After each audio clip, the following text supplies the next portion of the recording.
So I'm excited to taste this Poundstone. This is 2019, and Sangiacomo Vineyard is one of the 10 most important California vineyards as rated by Food and Wine. Hey, welcome back. So I finally finished off a 12-bottle wine locker at WineSpies, link in the description below. And one of the fun things you can do is buy a surprise bottle from the wine vault at 20 bucks. And you can get a wine that's valued between $40 and $400 if you're lucky.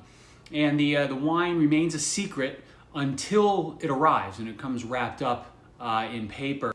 And even though this wine that I got, that was the surprise one, was a standard wine, it's a Chardonnay from the Sangiacomo Vineyard in Sonoma, which is perhaps my most favorite vineyard in the land. I've often talked about the Sojourn Cellars Sangiacomo Chardonnay, so I'm excited to taste this Poundstone.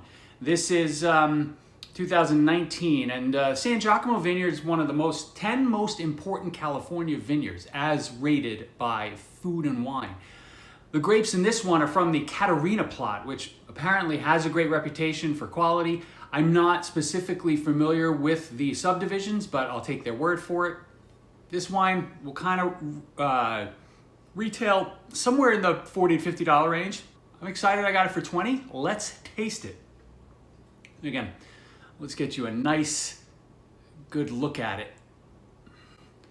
And on the back, Poundstone is dedicated to crafting wines that celebrate the region.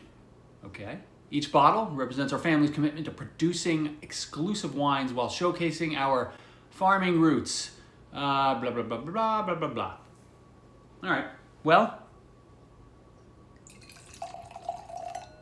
Okay, immediately what you notice is it's very golden, like much more gold. Actually, you see it better in this picture in the background. Much more golden than, straw, if you will. So that probably indicates there's some oak, maybe a little more oak finish than I'm used to. Let's give it a sniff. Right off the bat, pears. Very distinct. And pears are not a frequent flavor or aroma that I get at all. Very distinct. There's almost a little bit of a sweetness there. Not quite like canned pears, the canned Del Monte pears that I used to like devour as a child, but pears with just a little sweetness.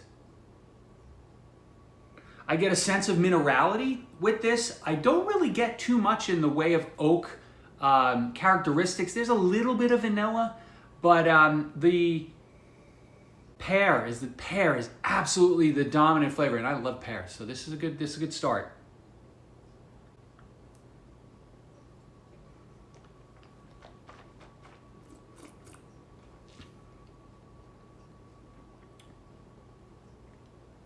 Okay, on the palate, this turns more into like a peach and nectarine vibe.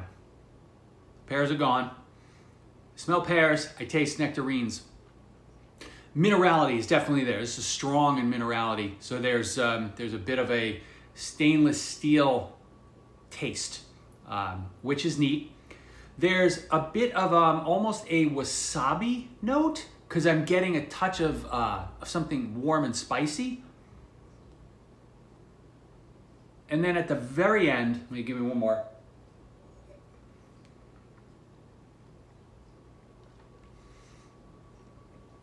At the very end, there's something custardy about this. So this is a pretty neat wine.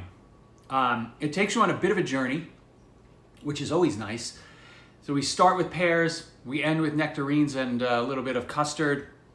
You can argue there's some citrus in there, probably a little lemon peel, so maybe a lemon custard, lemon curd. It's a pretty good wine. It's not as I don't know, vanilla and oaky and luscious as some of the Chardonnays that we typically drink. But I think this will be well received in the household. That's all I got. It's a pretty quick one, quick hitter.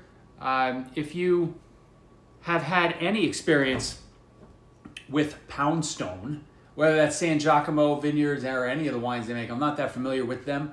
Let me know in the comments your thoughts on them, and I'll see you again soon. Cheers.